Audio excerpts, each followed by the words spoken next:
बनाया अपनी सरकार को बचाने के लिए, ताकि इस देश में बगावत ना हो और इस देश के लोगों की पिटाई करने के लिए, क्योंकि वो अंग्रेजों के खिलाफ बगावत करना चाहते हैं। वो 1860 का बनाया हुआ इंडियन पुलिस एक्ट आज 1997 में भी चलता है।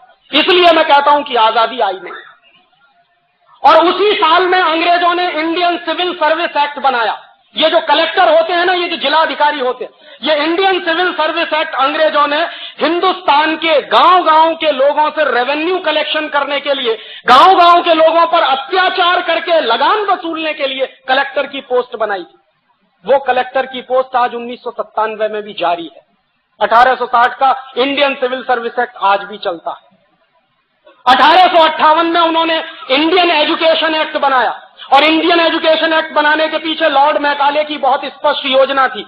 लॉर्ड मैकाले ये कहा करता था कि इस देश को अगर हमेशा हमेशा के लिए गुलाम बनाकर रखना चाहते हो तो हिंदुस्तान की स्वदेशी शिक्षा पद्धति को खत्म करो, उसकी जगह पर अंग्रेजी वाली शिक्षा पद्धति लाओ।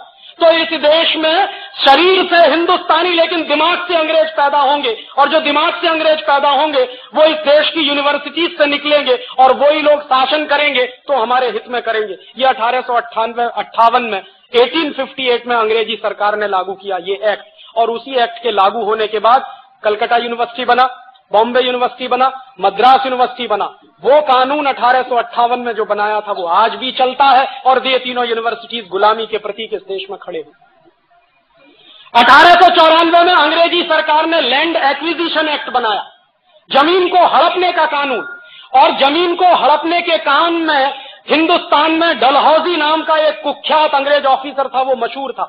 जहां जाता था, जिस राज्य में जाता था, उसी राज्य की जमीन हड़प लेता था। झांसी की स्टेट उसी ने हड़पी थी जिसके खिलाफ झांसी की रानी लक्ष्मीबाई की लड़ाई हुई थी। और झांसी की रानी लक्ष्मीबाई ने अंग्रेजों के खिलाफ जो लड़ाई लड़ी अपने स्टेट को बचाने के लिए, उस झांसी की रानी लक्ष्मीबाई को मरवाने का काम जानते हैं किन लोगों ने किया? ये खानदिया सिंधिया खानदान।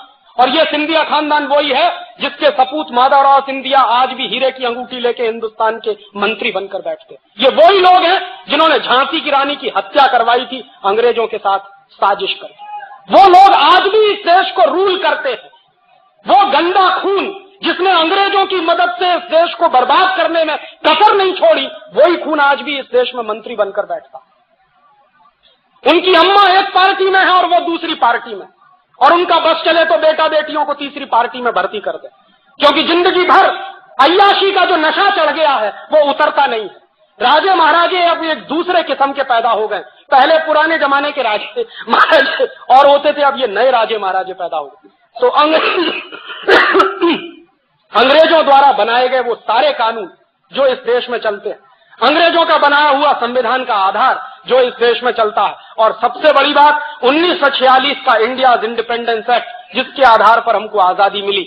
इसलिए मैं कहता हूं कि इस देश में आजादी आई नहीं, बहुत बड़ा झूठ और बहुत बड़ा फरेब आपके साथ हुआ। और एक आखिरी बात इस आजादी के बारे में और कह दूं, जब लॉर्ड माउंटबेटन इस देश को आजाद करने की बात कर रहा था तो इस देश के बहुत सारे ज्योतिषी थे, पुराने दस्तावेज मैंने बहुत इकट्ठे किए, और उनको जब मैं देख रहा था तो 1945 से इस देश में बहुत सारे ज्योतिषियों ने भविष्यवाणी करना शुरू किया, और सारे ज्योतिषियों ने भविष्यवाणी करना शुरू किया, और सारे ज्योतिषी इस बात पर सहमत थे कि 15 अगस्त 1947 की रात को आजादी ना ली जाए, वो दिन अच्छा नहीं है। उनके अपने कुछ कैलकुलेशंस होंगे, ज्योतिष का शास्त्र है, ज्योतिष का विज्ञान है इस देश में, और बहुत विकसित विज्ञान है, मैं मानता हूं उसको। और इस देश के उस जमाने के सारे बड़े ज्योतिष शास्त्री कह रहे थे कि 15 अगस्त 1947 की रात को आजादी मत लीजिए। पंडित नेहरू से मना किया था, सरदार पटेल से मना किया था, लेकिन ये सत्ता के मोह में इतने अंधे थे कि जो कुछ अंग्रेज कह रहे हैं वही मानो। और उस जमाने में एक फ्रांसीसी लेखक था, उसका नाम था डोमिनिक लापियरे। उसने लॉर्ड माउंटबेटन से एक इंटरव्यू लिया। डोमिनिक लापियरे ने कई किताबें लिखी, उसमें एक किताब है फ्रीडम एट मिडनाइट, और ऐसी ही उसकी एक दूसरी किताब है the division of India and Lord Mountbatten. इस दूसरी किताब में उसने लॉर्ड माउंटबेटन से जो इंटरव्यू लिया है वो छापा, और वो मैंने जब पढ़ा तो मेरा खून खौल गया। डोमिनिक लापियरे ने सवाल किया लॉर्ड माउंटबेटन से कि आप हिंदुस्तान को 15 अगस्त 1947 की रात के 12 बजे आजाद क्यों करना चाहते हो? ये काम तो दिन में करने के। आजादी लेने और देने के काम तो दिन में होते हैं, रात के 12 बजे तो दुनिया में सबसे ज्यादा कुकर्म होते हैं। आप ये क्यों करना चाहते हो? तो लॉर्ड माउंटबेटन का जवाब जानते हैं क्या था? लॉर्ड माउंटबेटन ने जवाब दिया है उस इंटरव्यू में कि मैंने जानबूझकर 15 अगस्त 1947 की रात को 12 बजे इस देश को आजाद करने का फैसला किया। क्यों?